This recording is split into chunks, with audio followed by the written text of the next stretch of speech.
the physiology. So physiology is the activity of those anatomical parts. There's not a hugely visible aspect to the spinal cord. We're going to see a set of functions first that are just related to the presence of white matter. These are nerve impulse conducting superhighways, myelinated bundles of millions and millions of axons. And as you might imagine, nerve impulses will have to move inferiorly from the brain to get onto muscle cells and muscles. So we are going to have descending tracts, and nerve impulses from our sensory structures would have to travel superiorly to the brain, so we're going to have ascending tracts as well. We are going to say a few words about the integrating function, which happens in the gray matter. So these are the two large areas of the function of the spinal cord. And here with the integrating function is where we mention the reflex arcs.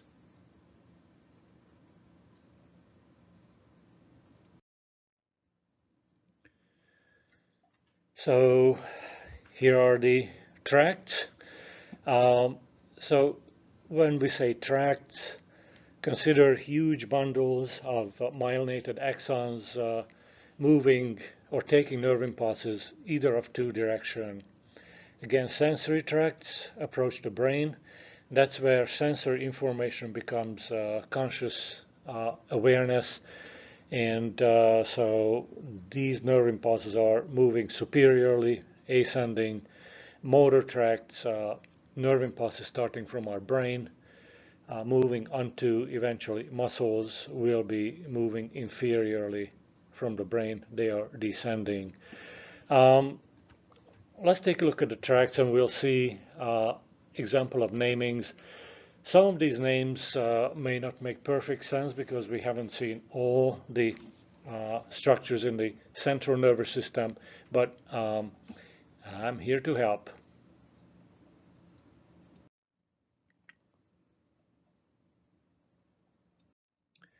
And this is the best way to take a look at these tracts. So what you have pictured here is the spinal cord. The gray matter is more like this grainy stuff here in the middle. And in the white column of the spinal cord, we see coloration of named tracts. So let's take a look at the sensory or ascending tracts. So in this posterior chunk of the spinal cord in the posterior column, this is all occupied by axons that carry nerve impulses towards the brain. Also at the very edge of the lateral column and a little portion of the anterior column. Take a look at this name, spinothalamic tract. Spino refers to the spinal cord. That's the origin of these nerve impulses, and the thalamic refers to a part of the brain.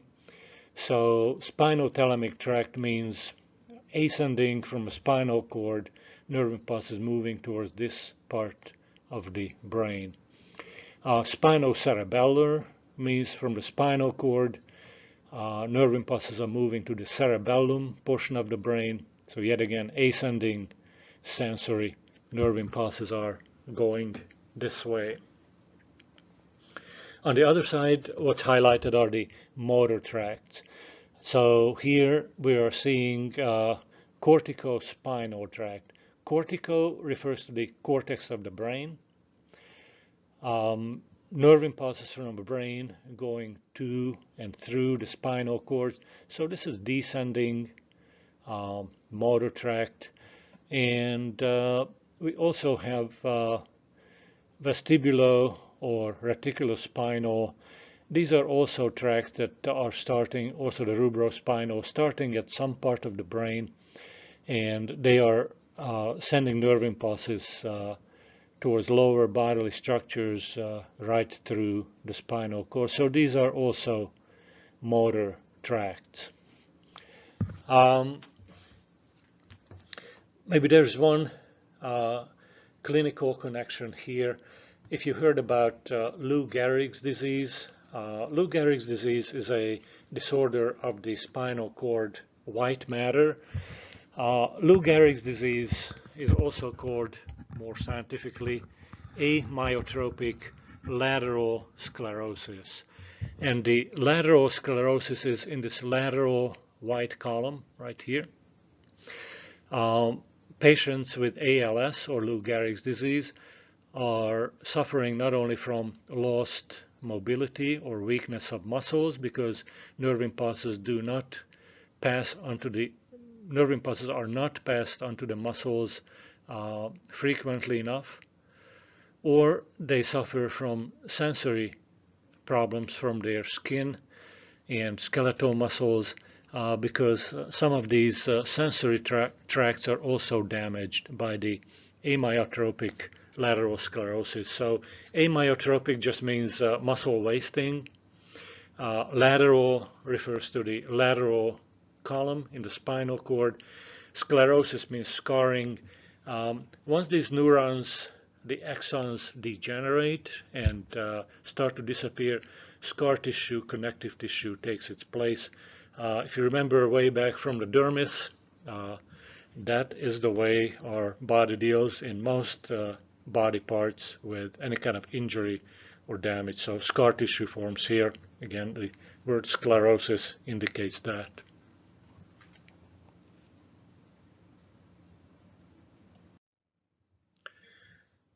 When it comes to the sensory portion of our spinal nerves, this is an interesting arrangement of how spinal nerves collect sensory information. So we mentioned those sensory ascending tracts. What kind of a nerve impulses do they carry? What's going through them? Well, our skin is studded with millions of sensory receptors. You have seen it in the integumentary system, the Meissner corpuscles and the Pacini corpuscles. They're all over the body.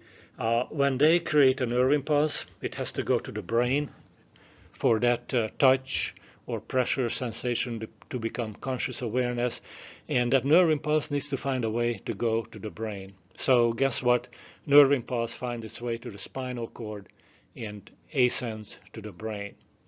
What is interesting about the collection of sensory nerve impulses is that it is highly organized how skin surface areas that you see here in color and separated by lines, how those skin surface areas bring information to a particular spinal nerve. So take a look at this. If there's a mosquito that bites you on the shoulder, that bite and pain sensation and itch is carried to the brain through C4, cervical 4 spinal nerve. If that mosquito bites you on the knee or the anterior thigh, it's the lumbar 3 spinal nerve that carries that information to the brain. So it is highly territorial how these Meissner corpuscles, pain receptors, Pacini corpuscles collect information and how it is passed on to the brain.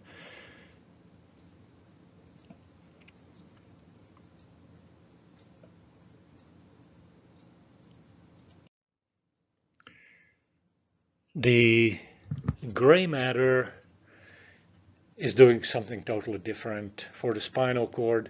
Here's where we see integration. So to say anything about integrating function, it is a good idea to just look at how is this working in a functional sense. With the reflexes, we have hardwired, fast, automated responses to the changes in the environment. There are many kind of reflexes built into us. Some of them are integrated in the spinal cord. Some of them are integrated in the brain. Some of them we are consciously aware of, and some of them we are not consciously aware of. These are part of the autonomic nervous system. So let's take a look at what does it take to hardwire a reflex into our body. So because a reflex is a response to a change in the environment, we must start with a sensory receptor. The sensory receptor needs to pass on its nerve impulses to the integrating organ, spinal cord, so we have to have a sensory neuron. You can see the posterior root of the spinal nerve with the dorsal root ganglion, here the cell body sitting there, all in blue.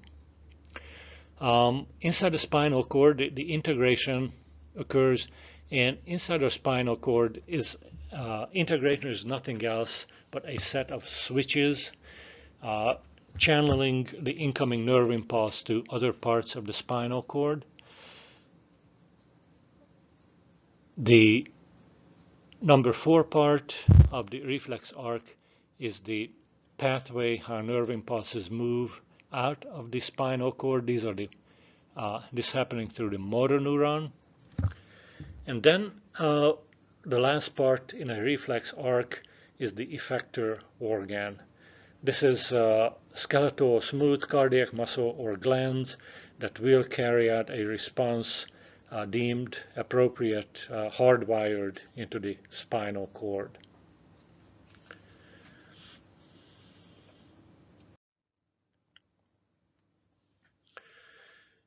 Here's a few illustrations of these reflexes with a wiring diagram.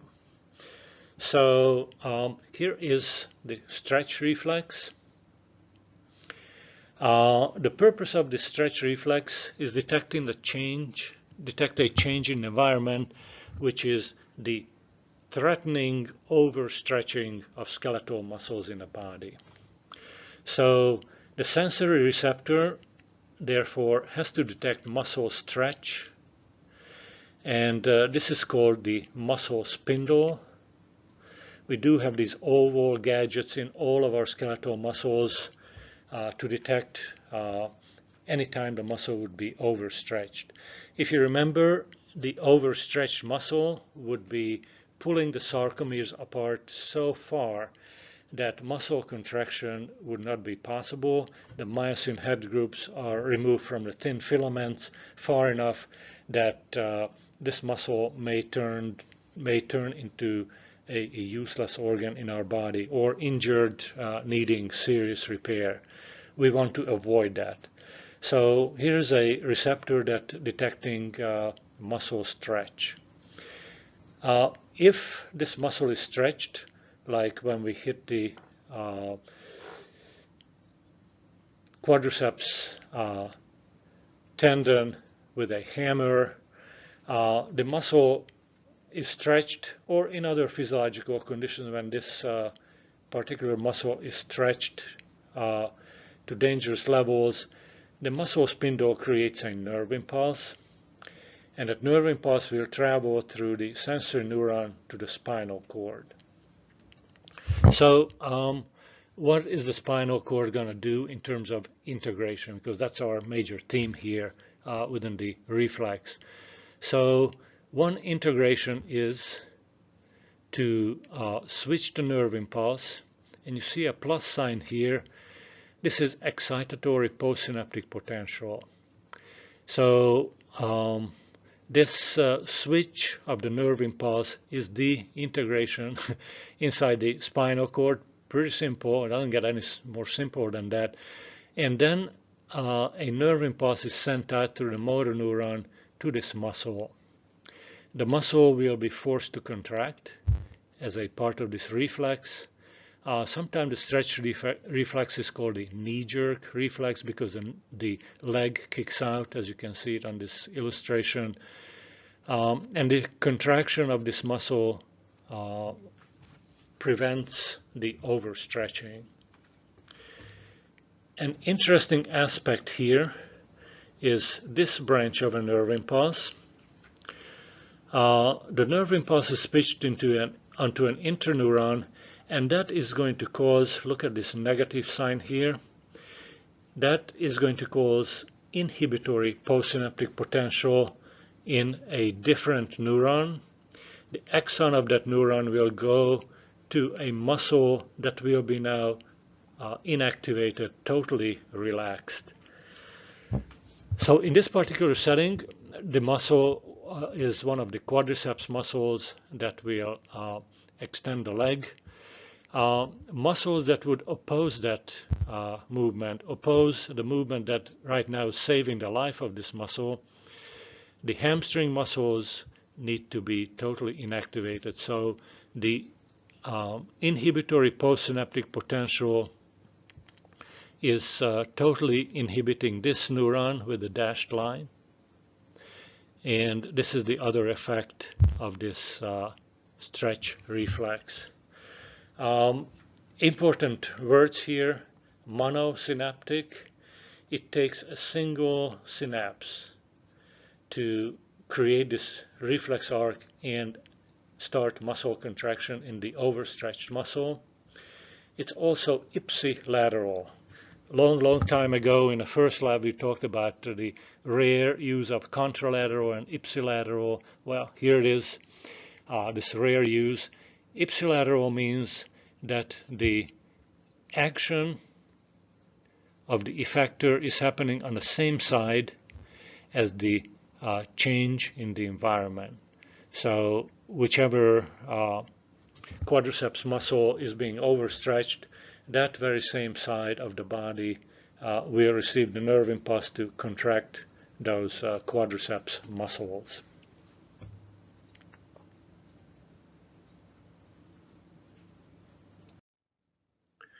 A tendon reflex is yet another muscle-saving reflex.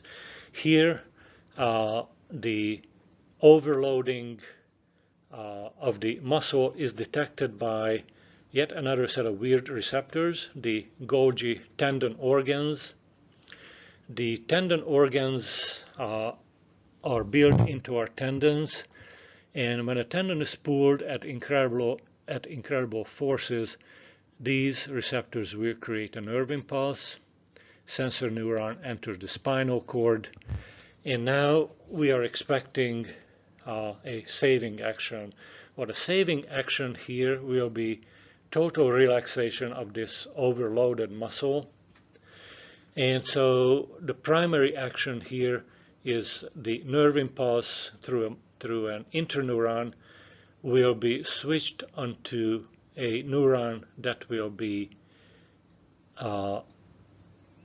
have inhibitory postsynaptic potential, IPSP. So as a part of the reflex, overloading of the muscle will immediately shut down muscle contraction here because we put an inhibitory postsynaptic potential on this neuron with dashed line. Parallel to that, another interneuron will activate neurons with, and you can see the plus sign versus negative sign here. So the second neuron will be getting excitatory postsynaptic potential, and that neuron will activate now the antagonistic muscles, such as the hamstring, yet again in this illustration. And so when this muscle is relaxed, the antagonistic muscle contraction will make sure that the muscle is offloaded, no longer at danger of being overloaded. This is now a polysynaptic reflex. We have two synapses in each branch here to carry out this reflex. This is also an ipsilateral reflex because overloading the muscle on one side or overstretching the tendon on one side will trigger the relaxation of the overloaded muscle on that very same side. So ipsilateral.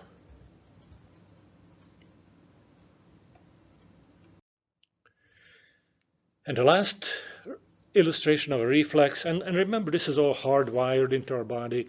During embryonic development, all these neurons make their connections and maintain them through the entire life. So we don't need to learn this, we don't need to read a book to have these reflexes. These are built-in, hardwired. Our genes ensure that these structures are built and connected in our body. Well, let's take a look at this one. This is a lot more complicated. Yet again, this is hardwired into our body. So this is the crossed extensor reflex. The title tells you that the nerve impulses will cross the midline, so this will be now contralateral. And the extensor reflex means that somewhere in the body, muscles that extend the limbs will be activated. So let's take a look at this scenario. When you look at this foot, the left foot of this person is stepping into a nail. Here's the right foot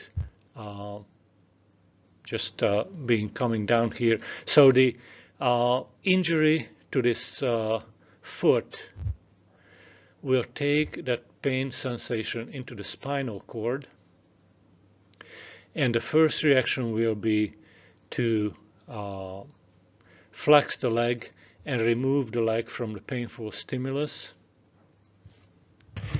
But the other limb needs to stay on the ground to maintain a balanced upright posture, and when that leg is put down, it is required that we are going to extend the leg or straighten the knee. So the injury is happening on one side. The reflexive extension occurs on the other limb. Imagine you're standing on one foot because the other foot is injured. Maybe you kicked into something or stepped into something sharp. So the crossed extensor reflex is contralateral, definitely multisynaptic. Many synaptic connections are needed here. And this is just a weird illustration that it is hardwired into us to maintain an upright position when one foot is injured. So for some reason it is hardwired into us not to fall down, or at least try to preserve the upright position. So this is the crossed extensor reflex, and this is our last example of integrating aspects of the spinal cord. Now we may not have said the word integration, but on any of these wiring diagrams, when you look at the purple interneurons, that is the job that is called integration in the spinal cord. So I'm going to stop here. This is it for the chapter 13 material, and I'll be back to you very soon with material on chapter 14, the brain. That's coming up next.